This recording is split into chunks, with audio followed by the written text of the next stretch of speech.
Assalamualaikum warahmatullahi wabarakatuh. Apa kabar teman-teman semuanya? Oke, ini part ketiga dari kelanjutan mobil Honda Freed yang kemarin kita bahas ya. Ini khusus kita membahas masalah clear coat.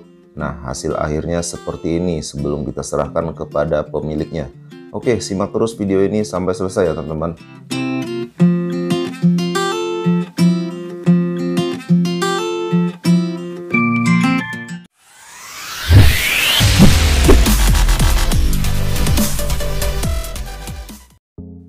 Nah oke teman-teman, ini penampakan dari tembakan base coat kita ya. Beres 2 lapis sebelum naik clear coat. Belum naik clear, tapi kondisinya sudah mulus dan mengkilat seperti ini. Nah, jadi kemarin kita membahas bagaimana cara mendapatkan base coat yang halus. Nah ini sebelum di clear. Jadi pastikan sebelum di clear kondisinya dalam keadaan halus. Nah apabila ada kotoran atau defect, teman-teman boleh melakukan pengamplasan seperti ini. Ini saya amplas pakai grit 1000 ya. Nah di sini boleh menggunakan air karena catnya ini belum terlalu kering. Jadi agar tidak lengket di amplas boleh menggunakan air, tapi jangan terlalu banyak ya airnya.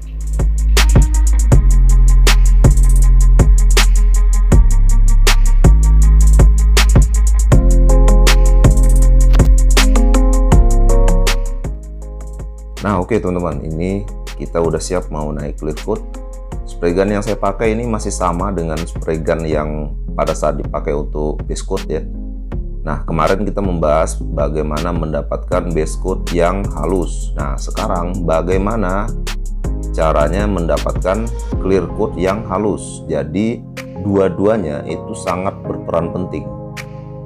Untuk mendapatkan clear coat yang halus itu juga ditentukan dari pada saat aplikasi base coat. Jadi kalau base coatnya udah halus kemudian lanjut dengan clear coat, maka hasilnya juga akan halus teman-teman. Nah jadi clear coat ini teksturnya itu sangat ditentukan oleh tekstur di lapisan sebelumnya. Kalau di lapisan sebelumnya itu udah halus, pada saat naik clear coat maka hasilnya pun akan halus juga.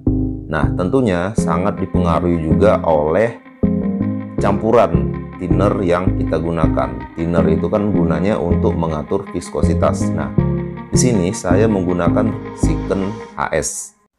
Campurannya itu dari 5% sampai maksimal 20%. Itu yang sesuai dengan TDS-nya.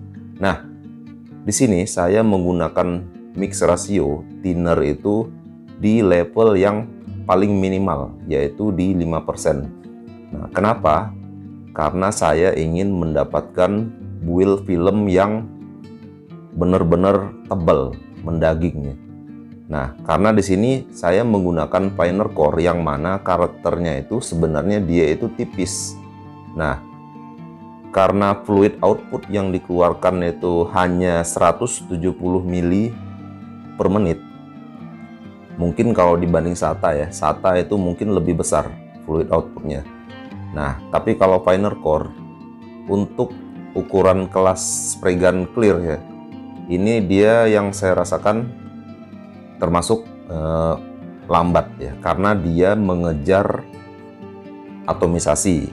Jadi spray gun ini sebenarnya spray gun yang memang spesial di atomisasi. Nah, makanya saya percaya dengan campuran thinner 5%, spray gun ini tetap bisa mengeluarkan atau menghasilkan atomisasi yang halus sesuai dengan yang saya harapkan.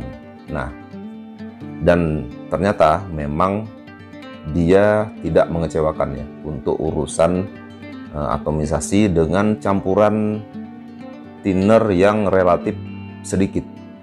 Nah jadi dia dapat menghasilkan build film yang tebal. Mungkin tebalnya itu ya sebenarnya karena kita nggak menggunakan alat ukur, tapi secara kasat mata clear ini memang build filmnya itu lumayan ya. Jadi kelihatan dia langsung mendaging. Nah kira-kira kalau gerakannya seperti ini, apakah ini termasuk lambat, sedang, atau cepat? Nah kira-kira seperti apa nih Nah, mungkin teman-teman aja yang bisa menilai ya. Jadi saya di sini mengutamakan atomisasi, teman-teman. Karena apa? Agar kita tidak disibukkan lagi dengan finishing yang terlalu banyak ya. Nah, setidak-tidaknya untuk urusan tekstur kita udah selamat. Tinggal ngurusin atau finishing atau koreksi-koreksi yang lain-lain. Nah, jadi mayoritas orang ya rata-rata pada saat selesai clear coat, maka yang dilakukan adalah pengamplasan secara total. Jadi tekstur kulit jeruknya itu diamplas lagi, setelah itu baru dipoles. Nah, kalau sistem kerja kita itu tidak seperti itu, teman-teman. Sedapat mungkin tekstur kulit jeruknya itu dari awal spray itu sudah diatur sedemikian rupa sesuai dengan apa yang kita harapkan. Nah, jadi pada saat selesai hanya finishing, misalnya koreksi-koreksi seandainya ada defect, ada kotoran ataupun ada yang meler ataupun yang lain-lain yang memang itu mengganggu dari hasil kerjaan kita. Nah, untuk mendapatkan tekstur kulit jeruk yang halus itu 100% dihasilkan dari tangan kita ya. Itu benar-benar berasal dari kontrol diri kita sendiri. Nah, itu hal-hal yang ditentukan oleh kita. Tapi soal yang lain, misalnya kotoran ataupun debu, itu 50% ditentukan oleh kita karena pada saat prepare pembersihannya itu maksimal, dan 50%-nya lagi itu faktor X atau faktor eksternal yang di luar kendali kita. Nah, misalnya di sini pada saat selesai sebenarnya ini banyak banget debu ataupun bintik-bintik, teman-teman. Nah, karena open ruangan spray booth-nya ini dalam kondisi yang memang sebenarnya udah harus diganti filternya. Kemudian seal karet yang ada di pintu supaya udara dari luar tidak masuk itu juga udah pada bocor. Jadi ya itulah mungkin faktor-faktor eksternal yang membuat hasil kerjaan kita itu banyak defect ataupun bintik-bintik. Nah, tapi setidak-tidaknya itu tidak terlalu menguras tenaga pada saat kita finishing nanti. Setelah kita detailing segala macam, itu tidak terlalu banyak ya.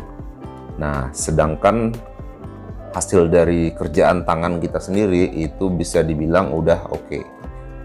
Udah mantap lah pokoknya. Nah, oke teman-teman. Untuk mendapatkan hasil yang baik, yang halus, clear coat-nya ini.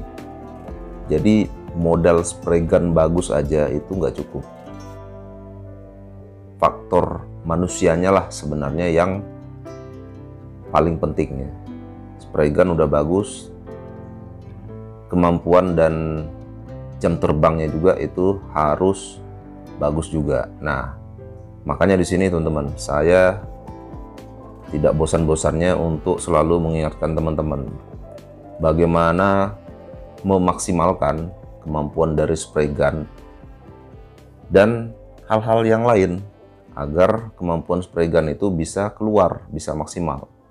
Nah, di sini untuk tekanan angin standar aja ya, 2 bar, karena rata-rata semua spray gun itu rata-rata semua 2 bar settingan optimalnya itu. Seandainya kalau kurang dari 2 bar, pastinya tekstur yang dihasilkan itu bakal lebih kasar.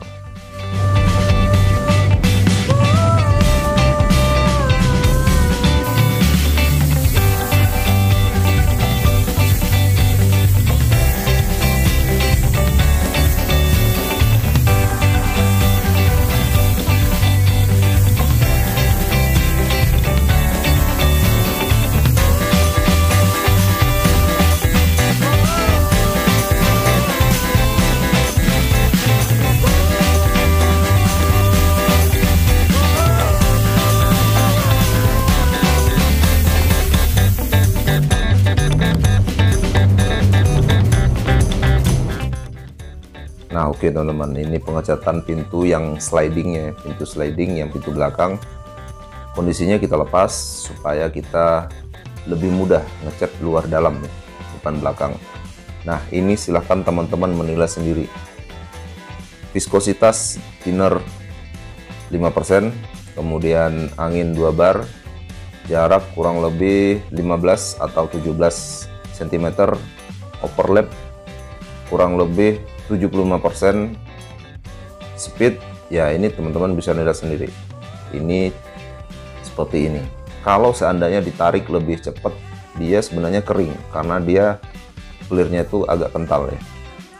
Nah kalau menurut saya yang pas itu kayak gini kondisinya. Jadi dia langsung basah, langsung halus, mendaging, bahasa orang-orang ya. Ketebalannya langsung dapat. Nah ini udah yang kedua lapis sebenarnya. Jadi kalau versi saya dari lapis pertama dan lapis kedua itu langsung mode basah. Nggak ada istilah mode-mode di saur-saur ataupun mode kering, langsung di spray basah. Nah karena di sini kita tidak menggunakan mode irit-irit ya. Di sini kita mode bagaimana mendapatkan hasil yang maksimal. Karena apa? Clear ini yang dicari adalah thickness-nya atau ketebalannya. Karena dia sebagai protektor atau proteksi terhadap lapisan yang ada di bawahnya, yaitu base color ataupun base coat. Nah, gunanya apa? Gunanya untuk melindungi dari beberapa zat kimia tertentu mungkin ya, ataupun melindungi dari sinar UV segala macam. Nah, di beberapa clear itu dia sudah memiliki anti UV yang sangat baik. Jadi clear yang udah keluaran terbaru itu rata-rata dia sudah memiliki anti UV yang baik. Nah, makanya di situ kita membutuhkan ketebalan yang sesuai. Minimal kalau sesuai dengan buku ya, itu kurang lebih 40 mikron. Nah, ini hasil yang udah kita spray, teman-teman boleh menilai sendiri. Nah, cuman di sini teman-teman, sayang banget dari segi tekstur kita udah dapet, udah basah, udah becek, tapi di sini, nah kayaknya ini mobil bikin agak-agak mules ini. Karena apa? Karena banyak banget kotoran teman-teman, banyak banget bintik-bintik. Nah itulah yang saya bilang tadi, faktor dari diri kita sendiri mungkin itu udah optimal, tetapi faktor dari eksternal, nah disitulah yang tidak bisa kita kendalikan. Walaupun di sini saya melakukan pengecetan di dalam spray booth, tapi tetap saja teman-teman, yang namanya defect, kotoran, debu itu datangnya dari mana-mana. Saya udah berusaha semaksimal mungkin pada saat prepare, pada saat pembersihan itu saya rasakan udah maksimal. Mulai dari degreaser, kemudian taglot pun saya sampai beberapa kali ya mengulang prosesnya. Nah tapi tetap aja ada debu, ada bintik-bintik segala macam. Nah tapi alhamdulillah untuk keriting aman teman-teman, karena mobil ini udah di epoxy, udah di surfacer, jadi dia kecil kemungkinan untuk terjadi keriting. Saya pribadi lebih baik ada bintik ataupun meler ketimbang kalau keriting ya. Kalau keriting udah urusannya ribet. Kalau saya mending ada bintik-bintik ketimbang kalau harus nemu keriting. Nah itu urusannya panjang teman-teman, bisa-bisa nggak nyenyak tidur. Nah oke teman-teman, mungkin sekilas info dari saya bagaimana proses kerja ala-ala saya ya, kurang lebih seperti itu. Nah ini udah kering. Tadi kita tandai dengan spidol, itu gunanya pada saat koreksi itu kita nggak pusing-pusing nyari satu persatu ya bintik-bintiknya, karena dia udah kelihatan langsung. spidol putih di atas cat hitam. Pada saat koreksi, nah kita nggak akan bingung lagi nyari bintik-bintiknya di mana, dan kecil kemungkinan untuk terlewat. Nah oke teman-teman, untuk correction paint kita akan bahas dan obrolin di video selanjutnya. Nah untuk proses clear mungkin sampai di sini dulu. Sampai bertemu lagi di part selanjutnya. Oke, assalamualaikum warahmatullahi wabarakatuh.